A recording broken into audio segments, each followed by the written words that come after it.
Well, if you are listening to this the day it comes out, Happy New Year. This is well earned. This is the very last show of the year for this calendar, system.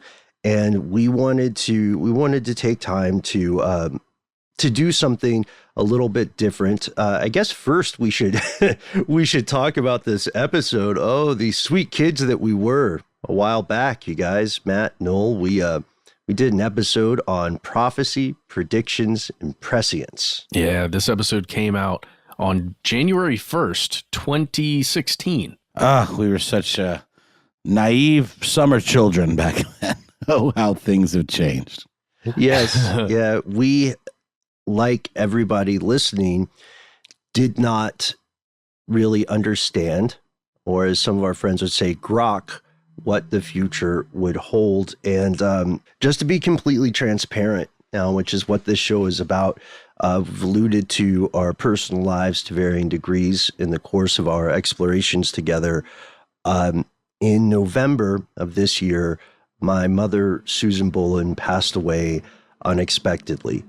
Like a lot of people listening in the crowd today, it was not my first rodeo with death.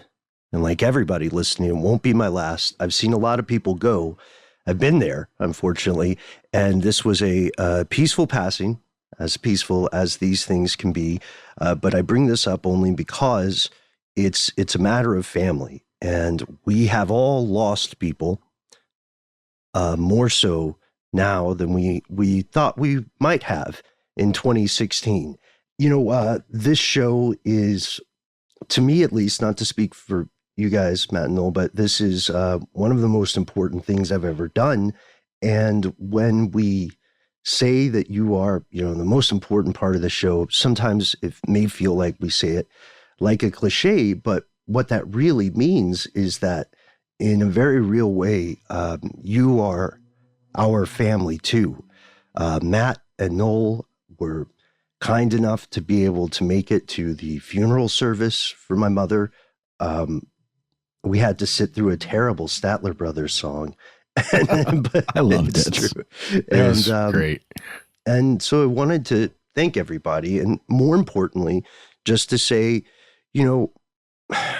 we can't find any proof of predictions and prophecies that really come to pass. Spoiler alert. But what we can do is be here for each other. So if you are going through something, if you need someone to talk to, at least on my end, I want you to know you can reach out to me personally. I'm terrified of phones, so please don't call me. But you can find me anywhere on the internet. You can find our show on the internet as well. And I want to thank you, you guys, Noel and Matt, for giving me the space to say this. And for our fellow conspiracy realists, seriously, take me up if you ever need someone to talk to. Ben Bolin HSW on Twitter, at Ben Bolin on Instagram. But that's my bit. That's my TED Talk. What about you guys? End of the year statements? Well, I'd offer the same thing, but you'll never find me on social media. So it's always changing it up, this guy, a new handle every week. You're like the kids on Instagram, I mean, it's just hard to pin you down. Same here. You can find me on at How Now Noel Brown on Instagram. And just want to echo this family sentiment. I mean, you can't spend this much time with two of the best dudes in the universe and not feel like brothers. And I'm an only child, and I've never really had a brother, at least biologically. But you guys are the closest thing that I have had or ever will have, and I love you both dearly. Yeah, yeah.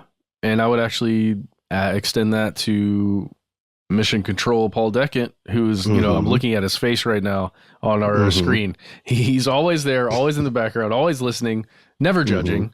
Yeah, usually never judging. Sometimes he makes a face. You see him make a face every now and then. But and Alexis, codename Doc Holliday, it's the same. We're all one big family here. And it goes back through, when Noel was a producer, when we had Alex around here, we've got Seth Johnson every once in a while, just like our cousins coming to visit or something. And you don't toil away at the research like we do and then come in here and have these conversations. And, we try and be very careful with our thoughts and words when we're in here. And it's because we have you in mind. We're imagining you. and speaking with you. And, you know, we don't take that lightly. And we very much appreciate the time that you spend with us. So thank you. And I would just say, you know, Happy New Year. Let's try and make this next one not suck as much. I know we said that about 2021. Oh, every time. Yeah. No, you're right. You're right, Matt. That's what we can bring in this classic episode. We thought would be interesting to share with everyone, because we talk about famous alleged prophets, Nostradamus, Edgar Cayce, Baba Vanga, and we talk about something that people have been trying to do for a long, long time, which is to have some sort of perspective on, or even control over, the chaos and uncertainty that the coming years or days will bring. One thing we can say for certain is that we, being so immensely fortunate to be part of this show, we all we all know predictions are a little silly. And I don't know about you guys, but when we've talked before about making a prediction episode, and it's just playing with live fire. But I think we can safely say one of the last things my mom actually said to me, which is, we'll get through this together. Here. From UFOs to psychic powers and government conspiracies, history is riddled with unexplained events. You can turn back now, or learn the stuff they don't want you to know.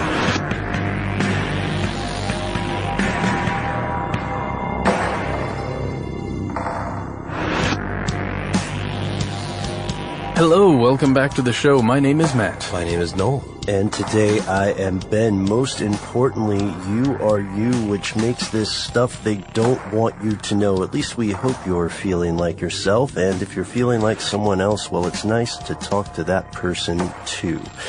We have a very special announcement as we begin the show today. I believe we are the last show recording for the year 2015. We're on the cusp, gentlemen. That is correct. As long as we finish after Jonathan finishes his session that's happening simultaneously. Theoretically. Yes. Theoretically. Yes, which means that by the time you hear this, it will be 2016. So there's something that we would like to wish you guys. Good luck. A merry new order day. Oh, what? Not what?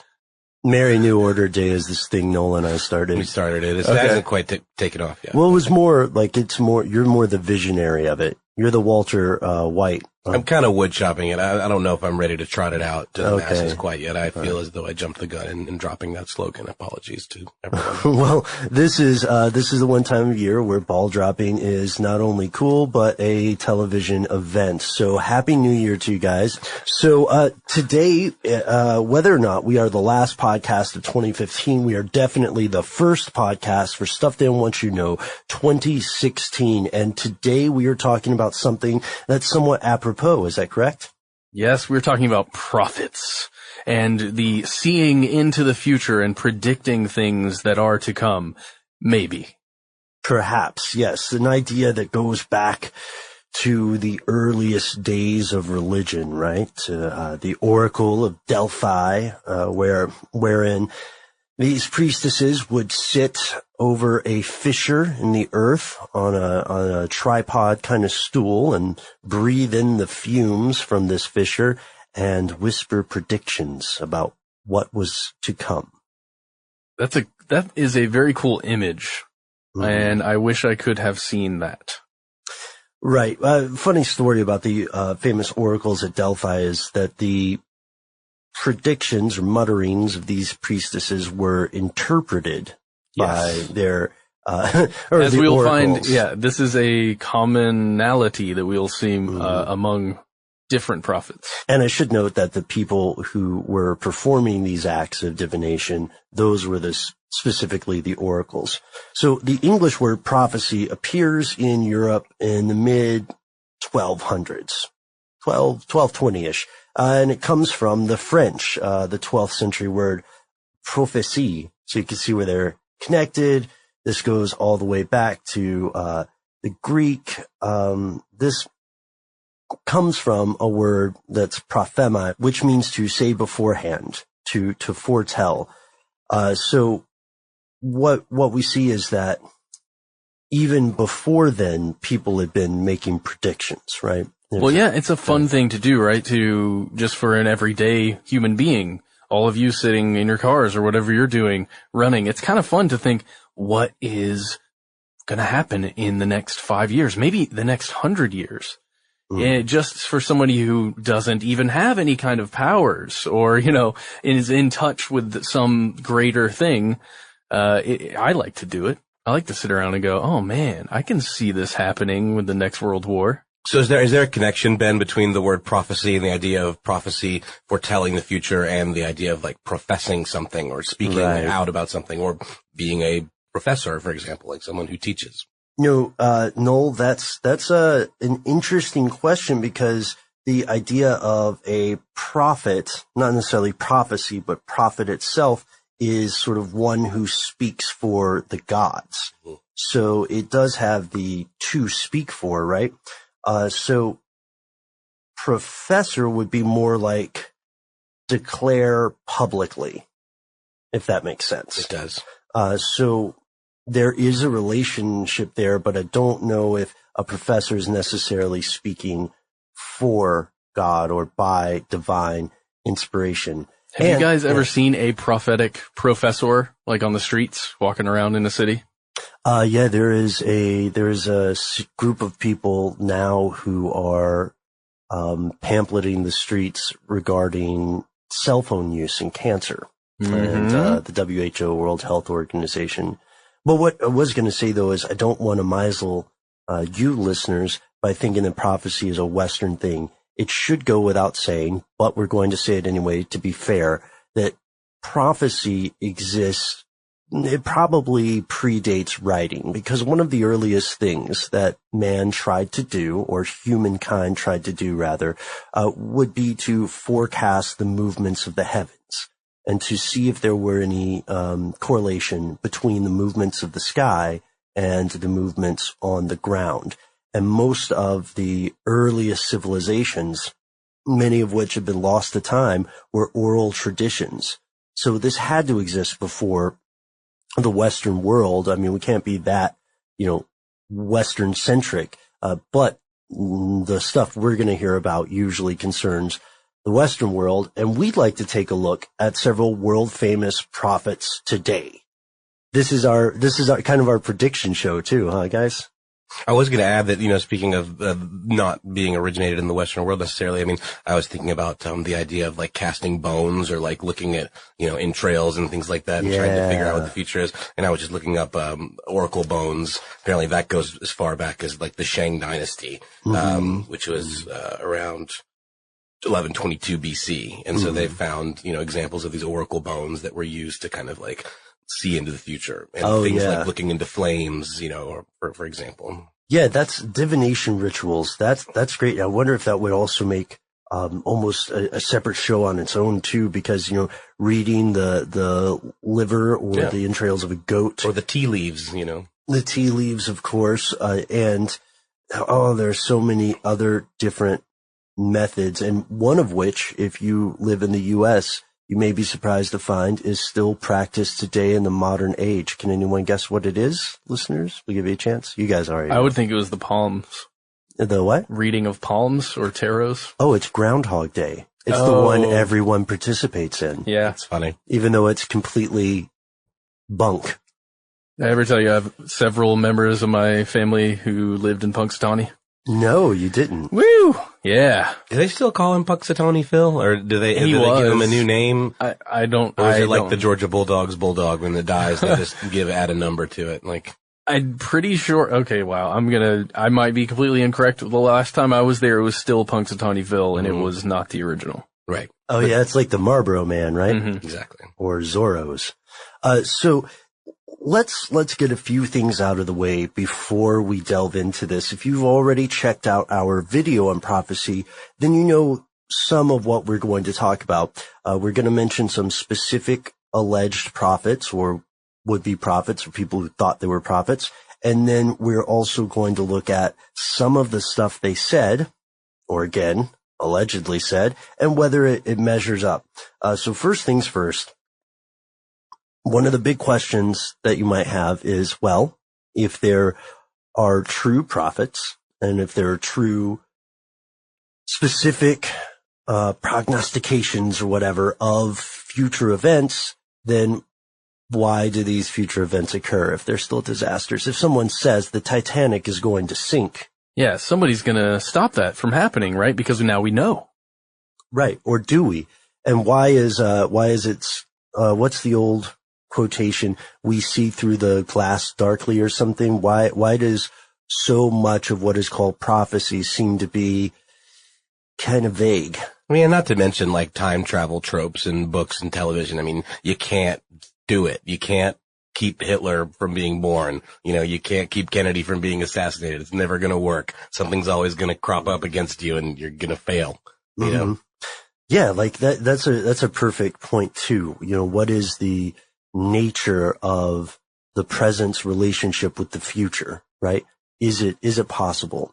There's a great thing in a Stephen King book, and I know Stephen King is divisive for some people, but he wrote this book about someone who tries to go back in time and stop the Kennedy assassination. Right, that's what I was mentioning, right? For sure, yeah. There's a great line in there where he says the past is obdurate, which means that this guy is going back in time and he's trying to change certain things, but even the little things are really, really hard to change. Stubborn. Like it will not be changed. It resists change. You know? Because this is the only time probably in my life I've been able to use this statement correctly. It is what it is. It's true. That's it. That's the only time. So, all right. So let's talk about some of those problems with prophecy. Skeptics like James Randi will tell us that most prophecies only become predictive in the eyes of people looking back in reference to something that already happened. What we mean is some kind of post-diction, some retroactive divination, right? Yeah, they're translated in a way that makes sense to the recent events around them. Exactly.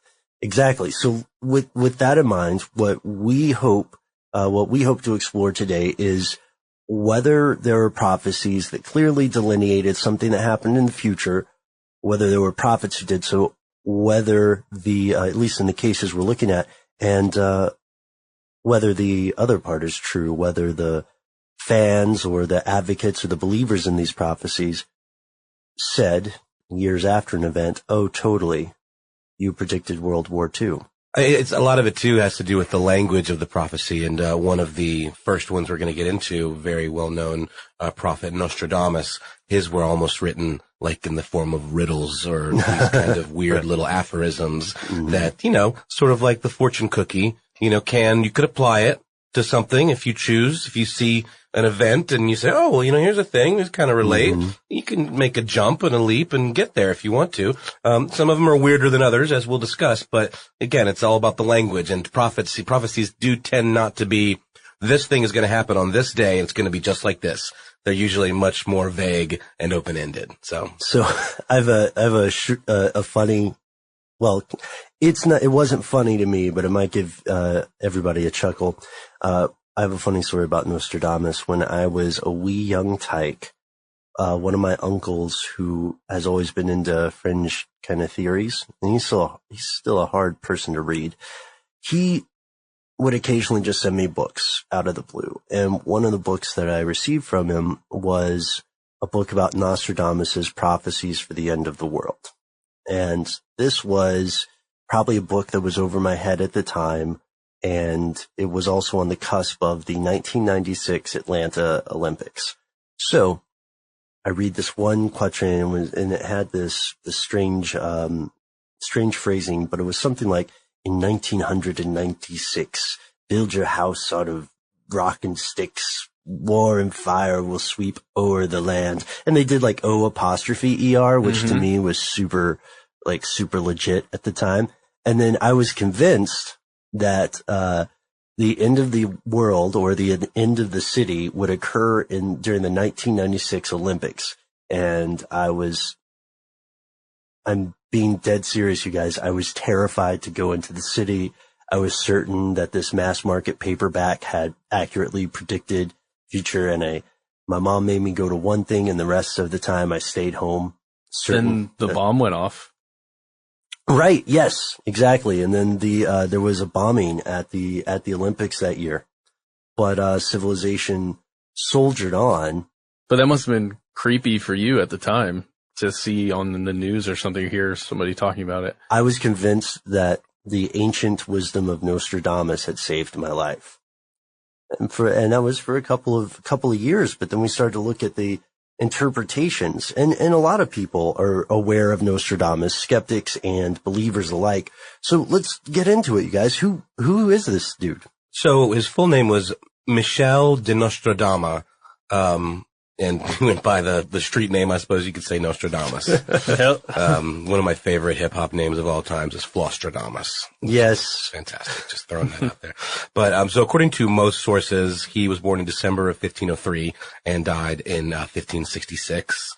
He made a living as like an apothecary, sort of, a pharmacist. Exactly, a precursor to a pharmacist. But today he's much more well known, regarded as a soothsayer or a prophet, as we're talking about. In 1555, he published a book called Les Prophéties, which remains relatively popular even to this day, and has been translated into numerous languages. Today, you can find the full copyright-free PDF of this in the public domain. You can get it on archive.org. Courtesy of the Library of Congress. Though it should be noted, and this was something I was going to bring up, we're talking about how these things are interpreted. They're also translated, literally, quite literally, because the original version was written in French, Les Prophéties, and the one that you can find that we mentioned, that PDF, is completely in French, and you can just imagine the little nuances that get lost as it gets changed over to English or to Spanish, or, I mean, in the Romance languages it might be even more similar, but then imagine if it's translated, let's say, I don't know, to Mandarin or something like that, and people are using these prophecies and trying to translate them. Oh man, and having been out of the college game for a minute, it only recently occurred to me again how important translators are for works of philosophy, and how you become like the preeminent voice, in terms of translating a particular writer, and because you are literally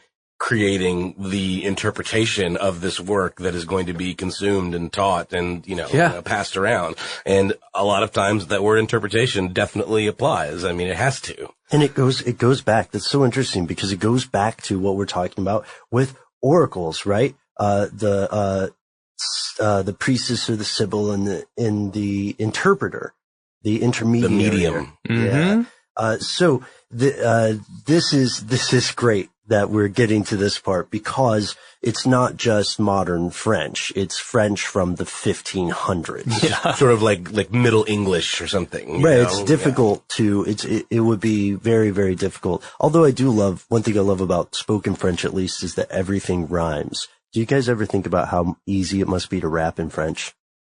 Well, I've heard some really interesting French rap, actually. Yeah. Really You're right. I didn't think about that, but it flows very nicely. It flows. It does. And so Nostradamus's predictions are written, as we said, in this French, and they're grouped in a peculiar way. They're grouped in 4-line stanzas, quatrains, that observe or maybe warn about vague events or very symbolistic. The stanzas themselves are grouped into units of 100 called centuries. And as we said, it's all about the interpretation. So let's talk about some of the specific prophecies that Nostradamus made. Should we go ahead and jump right in to the old September 11th, 2001 attacks? Why not, man? I'm not an 8.5 yards kind of guy. Okay, that's where we're going. Let's get into the English translation that old Matt Frederick here, OL apostrophe Matt Frederick, or however you want to translate How about that. Ole Matt Frederick? Ole Matt Frederick. Get on with it, old. All right, here we go. Volcanic fire from the center of the earth will cause trembling around the new city. 2 great rocks will make war for a long time. Then Arufsa will redden a new river. Yeah, Arufsa, side note, is a nymph who turned into a fountain in her story. So that's one translation. But I don't know if this is the same one. I found another version. Apparently there were quite a few Oh, yes. that folks tossed Oh, yes. around about 9/11. This one has some similar ideas, but it's in the city of God there will be a great thunder. 2 brothers torn apart by chaos while the fortress endures. The great leader will succumb. The third big war will begin when the big city is burning. That is an interesting one, actually, because I've seen the imagery in there matches up really well with what we saw on the news and what kind of happened. That's what I'm saying. It's the fortune cookie mentality. Yeah, you know, yeah. you can fit it in. You can totally box it in if you think, wow, those are some big burly images that he's talking about. And like you can connect them with, you know, to the twins, the 2 buildings. The fortress of the Pentagon, which still stands. Also, the qualification of posting something on the internet is entirely the ability to have an internet connection. Oh, of course. Oh, yeah. So, And I remember this one. This was right when everything went down. And everyone was talking about the Nostradamus connection. This one was totally doctored and is made up, but you may remember this. It was 2 steel birds will fall from the sky on the metropolis. The sky will burn at 45 degrees latitude. Fire approaches the great new city. Yeah. Immediately, a huge scattered flame leaps up. Within months, rivers will flow with blood. The undead will roam the earth for a little time. Totally fabricated. Someone just took the flavor of Nostradamus and added maybe a couple of lines from one of the quatrains and dumped this out, and it was making the rounds. Well, I remember seeing this 2 steel birds, and they didn't have steel. See, I think the steel birds line is actually taken from another prophet that we're going to speak about a little later. Okay. But this is definitely attributed to Nostradamus at the time. It's completely bunk. And that's another thing. Nostradamus also, all right. So we know that there are some bunk translations. We know that there are people who said, yeah, why don't I, just stick a line about New York in here and see what the internet thinks. And that's why we have Nostradamus, this guy writing in, the 1500s, allegedly, according to the internet, saying stuff like, New York, the 11th day of the 9th month. Yeah. And again, not the way any of these were laid out. Okay, I'm gonna play devil's advocate here for a moment. All right, On the side please. of someone who perhaps can see beyond the veil for a moment in a fleeting glance of something. Yeah. Imagine that you have no context for what New York City looks like, or for what a city or a building or anything that you're looking at looks like. Like, imagine you're getting a glimpse of a futuristic city hundreds of years from now. And you have no idea what anything is, you don't know what the names are, but you see 2 things that look similar to a plane. For sure. Attacking something. I mean, it's interesting to me imagining how I would write down on a piece of paper what I was seeing if I could somehow see that. And potentially a very cool literary device. I can't pick it out right now, but I feel like I've seen that before in a movie or in like a novel where there's someone has had a prophecy and they describe it in these kind of like very rudimentary terms, something that'll happen in the future, where it's like the great turtle will rise from the sea, and you know, things like that, where it's like maybe it's like a warship or something, you know. It's like cargo cults, Ben, that we've talked about before.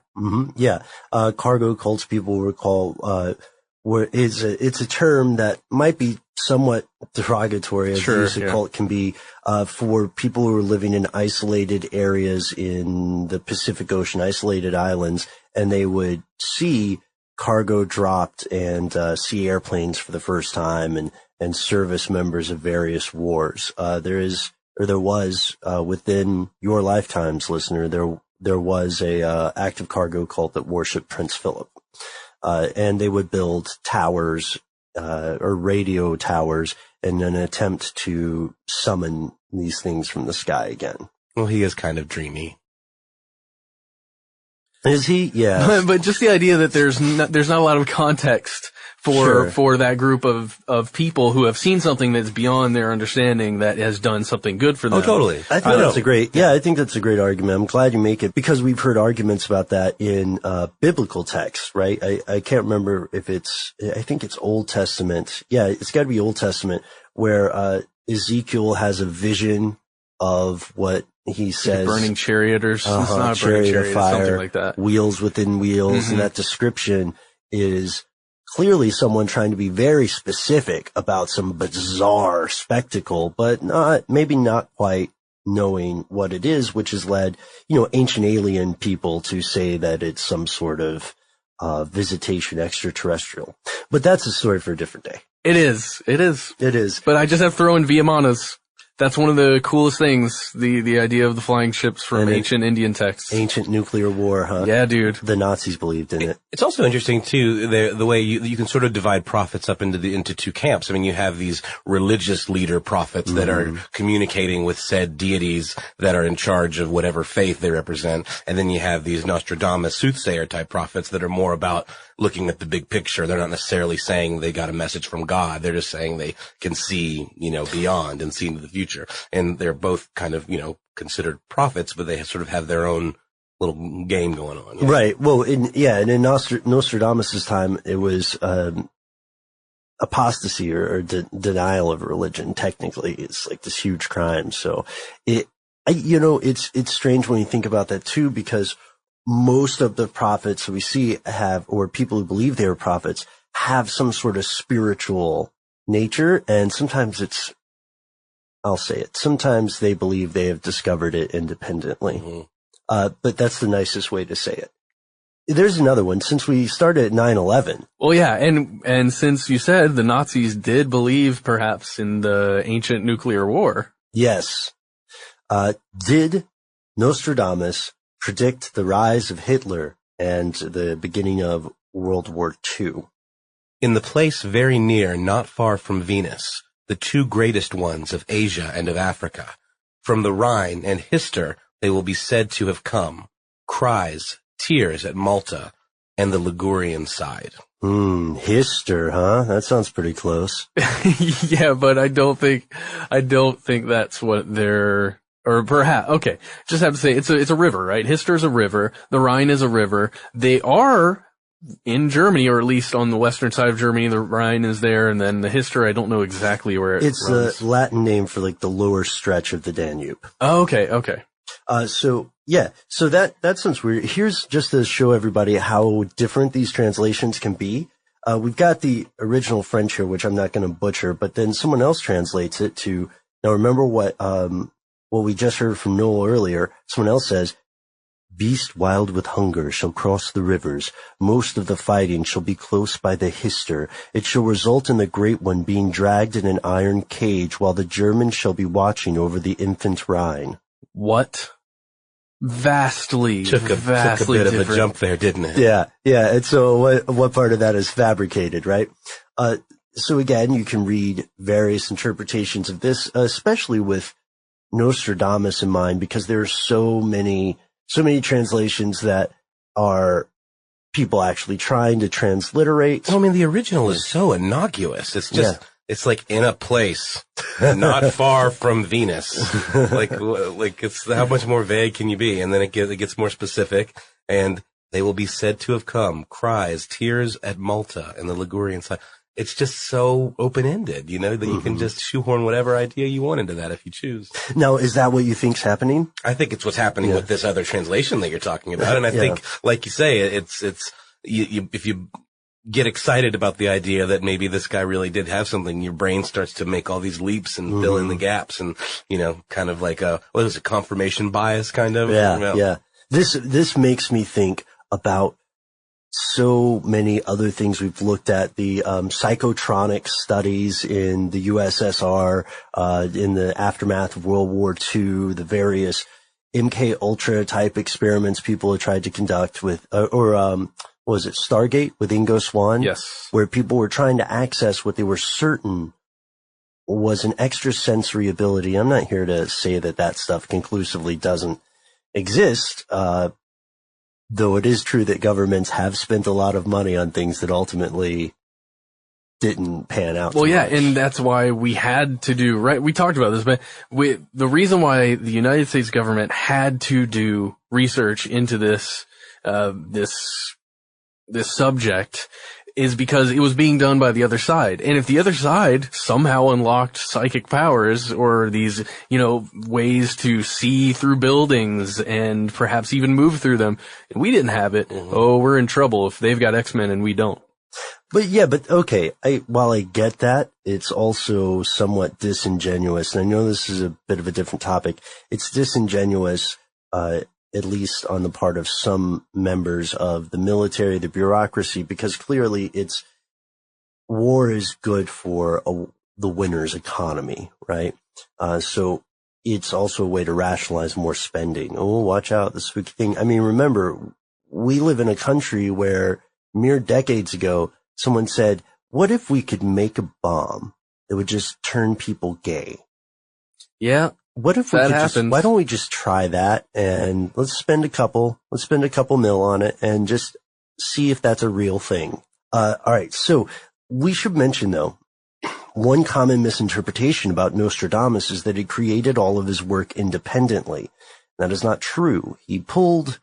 There's pretty convincing evidence that he pulled from existing literature of his time, histories, things like that. So a lot of his work is referential, but not necessarily referring to future events. It's referring to or alluding to existing works in his time in the 1500s, similar to the way that T.S. Eliot's The Wasteland refers so heavily and is so elusive in terms of how it leans on other existing works. So some of these prophecies or these translations are more amalgamations of other things. He didn't write this all independently. And he didn't predict the end of the world, the Mayan cycle, which itself is kind of based on a mistranslation, in 2012. Instead, he said his prophecies extend from now to the year 3797 or something like that. That is a long time from now. That's a while. A really long time from 1555. But his major astrological source at the time, Richard Rousseau, said that 2242 might be a date for the end of the world. I don't remember the arcane logic they used. And 3797 minus 1555, when he published the book, is 2242.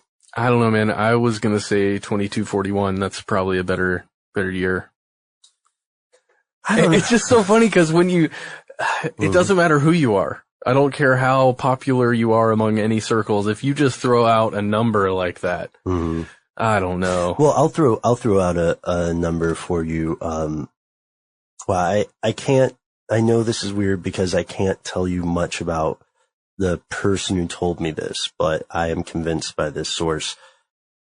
The world is ending for someone or some group of people, like every day. And every year there are between 50 and 200 apocalyptic groups who believe that this is it, is a big finish. And without being disrespectful or dismissing these people's beliefs, I will say that there's something inherently narcissistic and self-centered to assume that a thing that existed for thousands of years is going to stop, and you showed up just in time. You mean like civilization itself, or right? Gotcha. Yeah. I mean, there's something inherently not selfish, but self-important about that. And so far, the one thing that all apocalyptic groups have in common is that they have not accurately predicted the end of the world. You know, my favorite end of the world prophecy is? What's that? Are you guys familiar with the Church of the Subgenius? Yes. Yeah. So they celebrate this holiday every year on July 5th called X Day. And initially X Day was supposed to be the end of the world, and it was supposed to be on July 5th, 1998, at which point an alien race known as theXists, or men from Planet X, would come to Earth and destroy the world and rid the world of the, quote, normals or pinks or glorps, which are the non-subgenii that inhabit the planet. But, you know, as you know, from time to time happens, everyone makes mistakes. The creators of the Church of the Subgenius got the calendar date wrong, and apparently looked at it upside down. So it's actually going to take place in the year 8661. Whoa. So that gives them plenty of padding. Really hedging their bets there, yeah. Have their, you know, their parties up until the new end of the world comes. And, so I love Subgenius because it takes all the wind out of these kind of end of the world death conspiracies, you know, and just sort of like, it's very tongue in cheek, and I'm a big fan. Well, yeah, I again, you guys know that I have a fascination with alternative religious beliefs, I guess, is the most fair way to dance around the word cults. But the thing that fascinates me is that there are so many instances where someone predicts the end of the world. And, apocalypse or an apocalyptic event does not necessarily mean the end of the world. We use it that way in English today, but what it means at heart is the revealing of hidden things. So that revelation, right, the end of the world, it's become conflated or synonymous in modern speech, but a lot of these groups will talk more in terms of a great spiritual revelation. And when they are wrong, if the date comes and it passes, then there's a wealth of a plethora, and I am using that word correctly, of reasons that the thing will have to be adjusted. So kudos to the Subgenius Church for moving it, giving themselves a little bit of a buffer. I hope they make it to the 8,000s. God. Okay, so next is someone who might be a deep cut for some listeners. This actually might be new to some of you out there, and we hope you enjoy it. Let's talk about the Nostradamus of the Balkans, as she is sometimes called. You're going to have to say her name. Baba Vanga, like Baba Yaga, the Russian witch of folklore, but Baba Vanga. Born Vangelia Pandeva Dimitrova in January 1911. She was born in what was then known as the Ottoman Empire, and when she was born, she was completely normal until the age of 12. Yeah, and allegedly, or at least according to stories, she was blinded during a storm that occurred when she was only 12 years old. I almost wanted to sing Blinded by the Light. No, that's messed up, Ben, and don't do that. I won't. But yeah, so she was missing for a number of days at some point. She had that kind of mystical thing where she's disappeared, but now she's returned. Her eyes were, when she returned, sealed shut. And her family couldn't afford to get them fixed, couldn't take her to the doctor or let's say the doctor. So she was going to be blind for the rest of her life. But yeah, she was going to have that sense replaced, at least according to her and her supporters. She claimed she began having visions during the first few days of her disappearance. And that's a super common trope in, historical accounts of prophets or sibyls, right? Like that's a thing. I mean, the blind prophet, Yes. In mythology and literature. And also, in history. Yeah, in history. Yeah, exactly. And leaving and not being seen for a period of time, then returning, and then this completely changed new thing. Yeah, and that goes back to Joseph Campbell, right? I was saying when that period of disappearance is when, some significant event took place and changed the person's perspective forever. Yeah, I would recommend Hero with 1,000 Faces or Hero's Journey by Joseph Campbell to learn some more of that.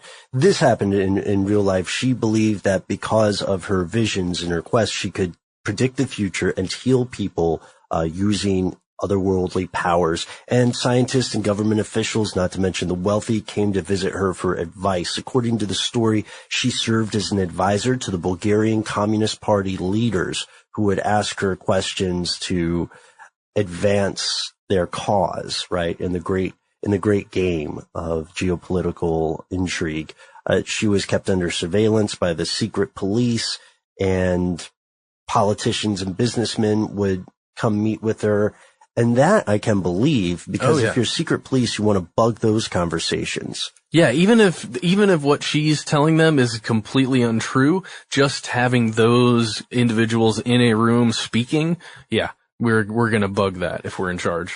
So let's talk about her specific prophecies, right? According to the Independent, she allegedly predicted the 44th U.S. president would be black, also the last president, which is predictions of who will be the last president are distressingly common.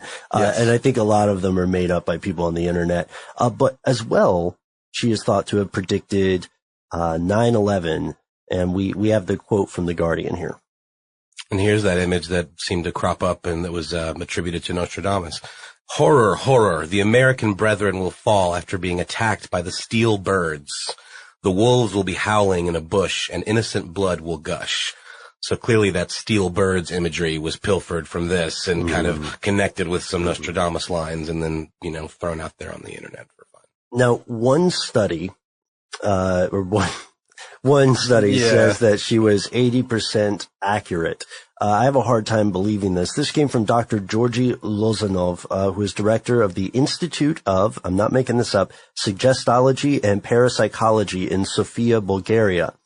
And he said that I like that word, suggestology. Suggestology sounds very subgenius, doesn't it? It does, yeah. So there's also, here's the thing though, this was a legit place. It had 30 staff members. The Bulgarian government was paying for it. They thought that a lot of Baba Vanga's predictive abilities, especially the stuff where she was looking for lost relatives and friends, were pretty accurate. However, the issue with this is you can find it in the methodology. And I'll post this online if anybody wants to check it out. But we've talked before about parapsychology experiments and how easy it is to do something that renders the experiment unsound. Anyhow, there's also the additional side note that many of the people who were close to Baba Vanga during her life claim she never made prophecies attributed to her on the internet. She died in 1996, and she left behind several other alleged predictions for the future. Vice has a good article on it, and we can check in with that maybe toward the close of the show. Well, let's move on because I can't wait to see what other people say about Baba Vanga, but we would be remiss if we did not talk about another prophet or seer that you, ladies and gentlemen, have asked us to check out for a while now. Yeah, and it's also getting a little bit closer to the present day, which is kind of cool. So it's somebody that actually has stuff written down about them, perhaps even books that are published with English that we will be able to understand readily. Right. Oh, also our first English speaker. That's correct. Of this run. And that goes to Mr. Edgar Cayce. Cayce was born in March of 1877 and passed away in January of 1945. He had a pretty interesting alias, I guess you could say, which was the sleeping prophet, because he would go into these trances, these kind of like fugue states, reveries, when he was diagnosing illnesses or recounting ancient wisdom or just making these different predictions. That is fascinating to me. And a lot of the, I would say, pop culture references to a lot of things where someone will go into a trance and then make a prediction like this. I feel like it's, especially in film, goes back to maybe being influenced by this guy. Also some of the theatrics of, communicating with spirits in the seance or something where, the medium would sort of rock back and forth and enter into this trance-like state and then be inhabited by the spirit of a past loved one, Oh, yeah. And as we know, a lot of that was, largely theater, but definitely was a very, impactful presentation for folks of the time, for sure. And as we said before, this guy is very well documented, perhaps the most well documented prophet that we know of. And we even know a lot about his history growing up in an early life. Right. Yeah, you can find various different accounts. We'll read one from someone who we'll read one from Edgar Cayce on Atlantis, which contains several statements about his beliefs regarding Atlantis, delivered under his trance, edited by the director of the Association for Research and Enlightenment, Hugh Lynn Cayce, a descendant. And we'll also talk about the ARE a little bit too. So the thing is that he was supposed to be, in his waking life, pretty good husband, solid father, taught Sunday school, pretty nice guy, gifted professional photographer. But when he was in a trance, he became a medical diagnostician, a prophet, a proponent of biblical lore. So even as a child in Kentucky, his parents said that he displayed powers of perception that seemed to go beyond the five senses. At the age 6 or 7, he told his parents he was able to see and talk to visions, sometimes of dead relatives. One of my favorite stories about him, his parents said that he probably had an overactive imagination. But one of my favorite stories is that apparently he was able to learn by some sort of strange osmosis, sleeping with his head on school books. He got a photographic memory, which helped him advance rapidly in school. This faded as he grew older, and he was only able to complete the 7th grade of formal education. So he started to develop a paralysis of the throat muscles in 1898. He was in his early 20s. Doctors weren't able to find a cause for this condition, so they tried everything. They tried hypnosis too. And then in desperation, Cayce apparently asked one of his friends to help him achieve the same kind of trance he had used when he was sleeping on school books as a kid. And then all of a sudden, he did the old diagnose thyself physician kind of thing, and he got medicine and recommended a therapy that restored his voice, cured his throat. Group of doctors came by and started asking him to diagnose their own patients. One thing leads to another. Wow, really? And and he becomes the sleeping prophet. So when he dies in 45 in Virginia, he left well over 14,000 documented stenographic records of the statements he had given for more than 8,000 different people over 43 years.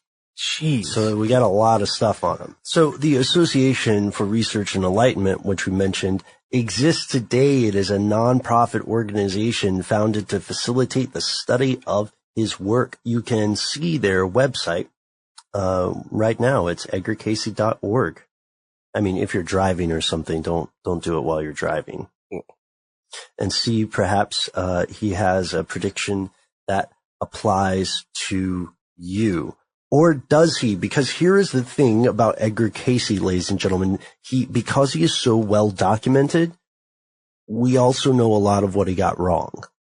Not interpretively wrong, but factually inaccurate. One example that really sticks out is that he said the Piltdown Man was real. The Piltdown Man being a famous hoax where the jaw of an orangutan was combined with the cranium of a modern human to argue that there was this evidence of human evolution in the area of its discovery, which is Piltdown in East Sussex. So Edgar Cayce, however, said that this was evidence of an Atlantean race, or someone who survived in Atlantis or was from Atlantis, a colonizer specifically who had traveled to Britain. And in 1953, a little bit after Cayce's death, it was exposed as a hoax. He read through the Bible entirely each year, and this helped him reconcile his Christian beliefs with the metaphysical stuff he said while he was in a trance. He's often called one of the founders of the New Age movement. However, critics say that he cribbed some stuff from other authors like Carl Jung or Helena Blavatsky from the Theosophy movement. I don't know if that's necessarily plagiarism, though. If it is a real trance, people might just be free associating. You know what I mean? We've all been in that area between sleep and wakefulness, where sleep paralysis occurs and where thoughts spring unbidden. You know, you're singing a song you love and then realize it doesn't exist in the real world and that your mind is writing it for you. Pretty sure I'm there right now, Ben. So most of the weirder beliefs about Atlantis come from Cayce. So when you hear people talk about a fantastically advanced civilization brought to ruin by meddling with strange powers, some of that comes from Cayce. And if you would like to learn more about Edgar Cayce, you can, again, check out their website, edgarcayce.org. You can also, let's see, there are a ton of books. Yeah, there are a ton of books, but I recommend looking at stuff from that society because at least, although they definitely are starting with the opinion that the guy is correct, they're also using the actual translation. So you won't run into a Nostradamus thing where someone made it up. Okay, that makes sense. So start with the materials from edgarcayce.org and then maybe move on to another spot, get some other books and stuff like that if you really want to delve deep into this. I do like the header. The header on the page is Edgar Cayce's ARE, which stands for Association for Research and Enlightenment. Mm-hmm. Active since 1931. They do have a health spa center. Did you mention that already? Because you can go there. I mean, if you really want to get into this, head on out. Mhm. Where is it? Where's the main office? Looks like it's in Virginia Beach. Beach, Virginia. Right. That's where he was living at the time. I know some folks that live there. I'm gonna have to see what the scene is like. It'd be nice to visit that. Here's another prediction that he got wrong. It seems that the U.S. would discover an Atlantean death ray, as in a death ray from the lost civilization of Atlantis, in 1958. Got it wrong. Or did he, Ben? He beat me to the punch. We don't know at this point. Perhaps sometime we will in the future. We do want to end, however, on something a little bit different. We're talking about secrets, so let's not just talk about another secret. Let's talk about 3 at once. And that would be the 3 secrets of Fatima. This is a little bit different because it doesn't involve lifelong career sort of prophets, like Edgar Cayce, Nostradamus, Baba Vanga spent decades making predictions. This, however, is something different that involves apparently direct divine intervention.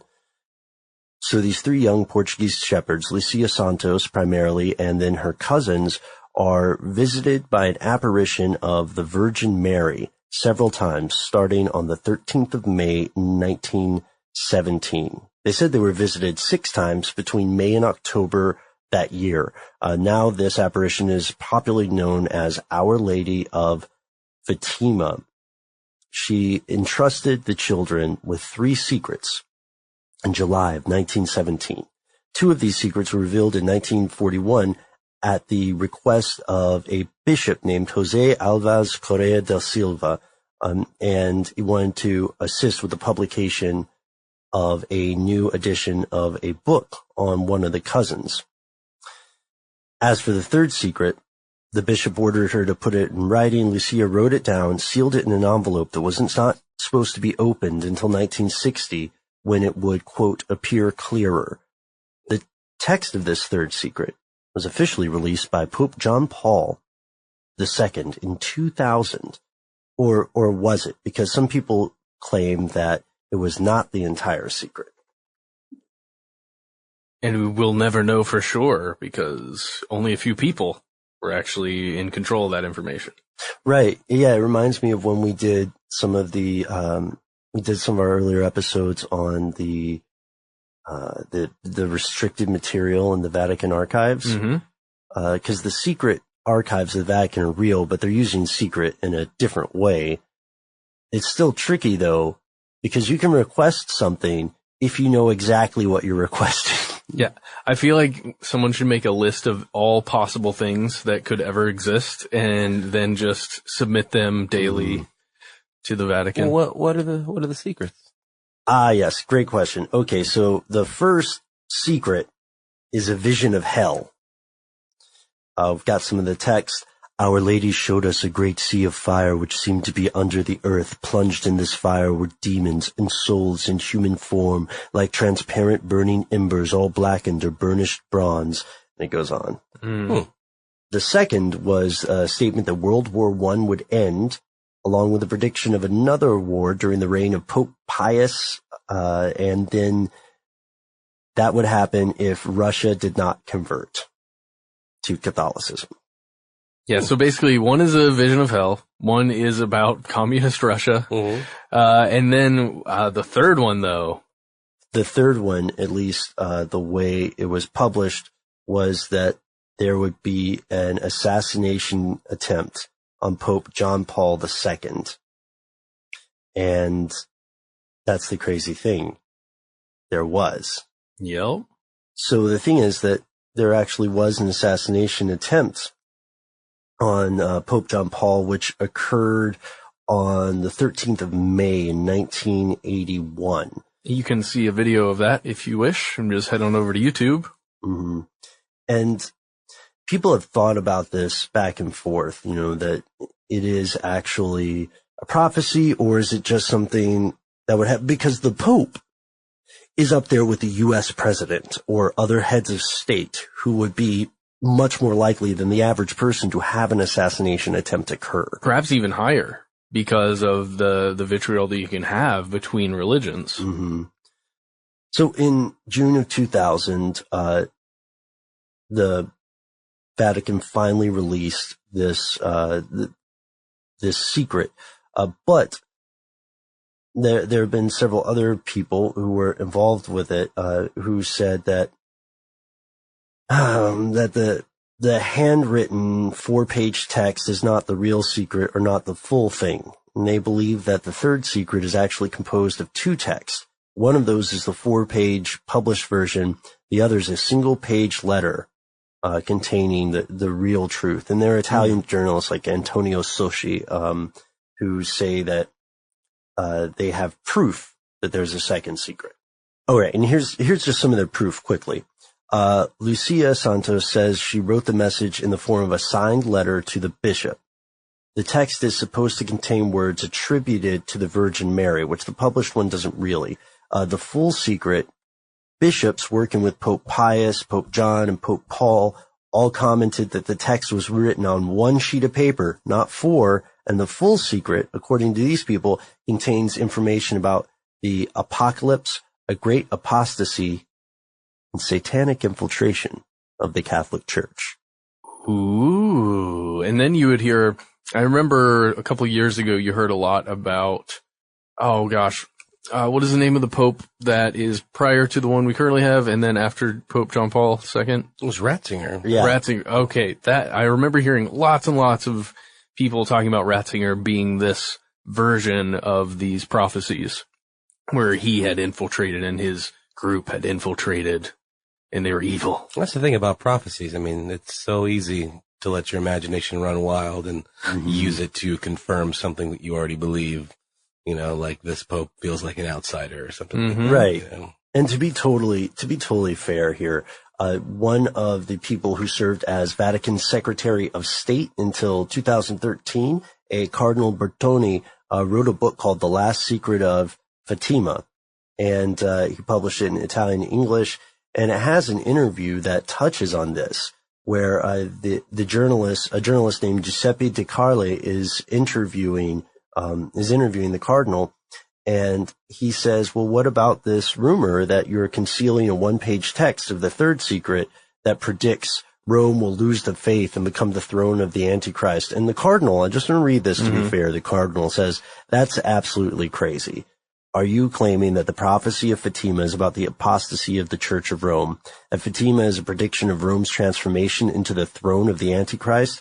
Despite the love Our Lady, capitalized Our Lady of Fatima, has for the Pope and the Popes for Our Lady, anyone can write books based on conspiracy theories, on biased interpretations. Anyone can take sentences out of context and present them as clues to some supposed plot to avoid divulging the truth and to transmit it in a code that only the initiates can understand. No, the whole theory you allude to is a fabrication, and this supposedly factual account is actually the sort of device the Masons used to invent to discredit the church. I'm surprised that journalists and writers who claim to be Catholic let themselves be taken in. Strong words. Really strong words. Sounds like somebody, I don't know. My brain goes, oh boy, this guy sounds guilty. Right. But that's... Well, he might also just be irritated with having heard that. Right? I mean, I can imagine how irritating that would be. But at the same time, to fight back that hard. Well, that's where we're ending, just because this is a thing where it's not, as far as the Catholic Church is concerned, this is not a matter of interpretation. This is a true foretelling of an event before it occurred. And the other 3 examples, Cayce, Baba Vanga, and Nostradamus, are all a little bit more muddy. And I know we didn't get to everything, but there are so many prophets. No, but it sure is interesting to have these prophecies like officially sanctioned by such a, an important body as, the Holy Roman Catholic Church. It's pretty intense. There are a lot of interesting things that we could talk about regarding the power structure of the Catholic Church, not the faith or religion in any way. We've discussed it a bit in the past, but there's just some fascinating things. I think we got into it when we were talking about possessions and just some old things that still exist now in the Catholic Church. Are you referring to the official exorcist? Mm-hmm. Yes, that is a true and fascinating thing. Oh, we would like your help, folks. Do you have any prophets that you would like us to look into in the future, or prophecies? Because we'll tell you right now, one thing in our experience that occurred was that it was surprisingly difficult to find some of the actual, like some of our coworkers would call the actual facts translations, and to separate the chaff from the wheat, the internet echo chamber. But we would like to hear some more people that we should check out. And I gotta ask you guys, I know that we went on some tangents and discovered some future episodes we could cover, but what do you think about upcoming prophecies? And what do you think? We had talked about this before. Do you think that software and big data will eventually be able to do what human beings have been trying to do? Predict disasters and changes, big global changes like that? I mean, I think so. I think we're going to get darn close. I mean, I'm sure there are folks hard at work at it. Yeah. Yeah, some of my old professors, actually. Yeah. Oh, the guy who's making the huge map, or the simulation. Yeah. That's super cool. Not to mention things like predicting trends in, commerce and the stock market. I mean, that's a whole other world. But that's true. So how do we get in on this? Well, if you know how to do this, write us an email. We'll tell you how to do that in a minute. Right. It's like the old joke about time traveling. Time Traveler Club meets here 2 days ago. Yeah, we meet every Wednesday or Thursday here, so come join us in the booth. We will allow you to be on here every time we record. Oh man, what are we going to do if somebody bursts in and Doc Brown style and claims to have traveled through time or to have a prediction of the future? I would hear them out. Absolutely. I don't see the harm. I would give John Teeter my seat. You give him your seat. We could just have him pull up another seat. No, I'd just say, hey man, you go in there. I'm going to stay out here. There's a chair. There's an extra chair. I don't want any, chair. I don't know, time radiation. I don't know. I'm scared of that stuff. All right. Well, we'll table that for future discussion. Barring any unexpected time travelers arriving, it's almost time for us to head out. Do you guys have any message for the new year? Well, I just want to say we all didn't die in September of 2015. There were a lot of people and predictions being made about something crazy happening at that time, and nothing happened. That's good. Or maybe we did die, and now we're just like on the lost island. Oh, how could you tell? That's kind of cool. If this is the afterlife, I gotta say, I'm having a good time. It's not so bad. It's not as bad as I thought. See, maybe we've always been making this podcast, and we will always be making this podcast. It's a flat circle, bro. What about you, Noel? Oh man, I don't know. Apparently you're supposed to eat black-eyed peas and collard greens, and it gives you good financial luck. So I'm going to give that a go. Mainly, I don't know. No, it's been a good year. Still fighting this Christmas crud here. So I hope that in the new year that I don't have a cold.